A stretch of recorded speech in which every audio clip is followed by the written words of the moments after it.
The Depths of Love, based on The Adventures of Pinocchio by Carlo Collodi, 1883. The ocean stretched endlessly before Pinocchio as he dove beneath the churning waves, his wooden body cutting through the dark water with desperate determination. Somewhere in these treacherous depths, the monstrous whale Monstro had swallowed his beloved father Geppetto, and nothing would stop the puppet from attempting a rescue that seemed impossible even by fairy tale standards. For months, Geppetto had searched the seas for his wayward son, his small fishing boat, no match for the storms and dangers of the open ocean. The old woodcarver's love had driven him to venture farther and farther from shore, calling Pinocchio's name into the wind until fate delivered him directly into the path of the most feared creature in all the waters, Monstro, the whale whose appetite was legendary and whose belly had become the graveyard of countless ships.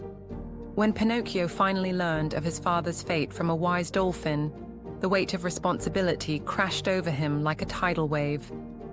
Every lie he had told, every moment of selfishness, every time he had chosen pleasure over duty, suddenly seemed insignificant compared to the reality that his father was trapped in living darkness because of love for him.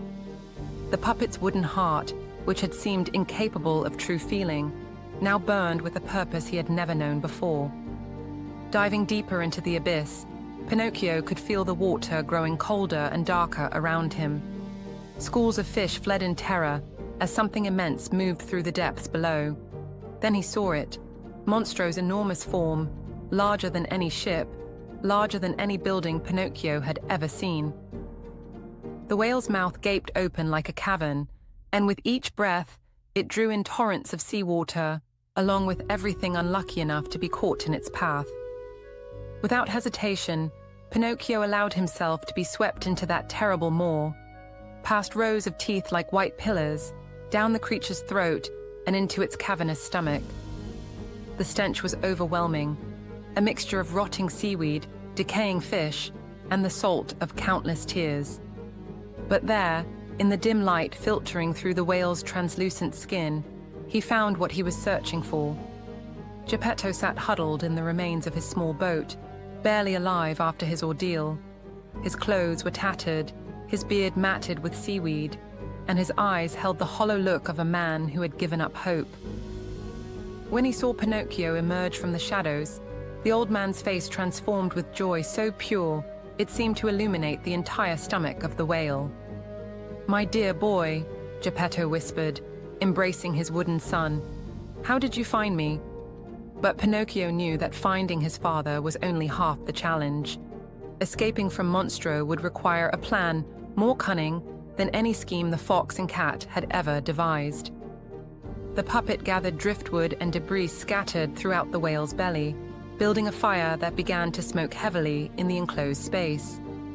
As the smoke filled Monstro's stomach, the great whale began to feel uncomfortable, then irritated, then desperate for relief. With a tremendous sneeze that shook the ocean floor, Monstro expelled everything in his belly, sending Pinocchio and Geppetto rocketing out through his blowhole in a geyser of seawater and debris. The journey to shore was harrowing.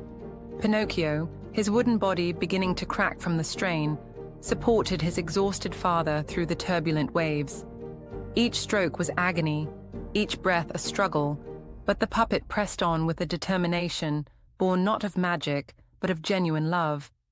When they finally collapsed on the beach, Geppetto unconscious, and Pinocchio's wooden form cracked and splintered beyond repair, something miraculous happened. The Blue Fairy, witnessing this ultimate act of selfless courage, granted the puppet his deepest wish. As the morning sun rose over the shore, Pinocchio awakened not as a marionette, but as a real boy, his sacrifice having proven that he possessed the most human quality of all, the willingness to risk everything for love.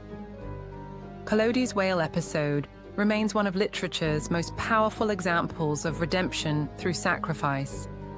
Written in 1883, this climactic sequence demonstrates that true transformation comes not from external magic, but from internal courage and selfless love.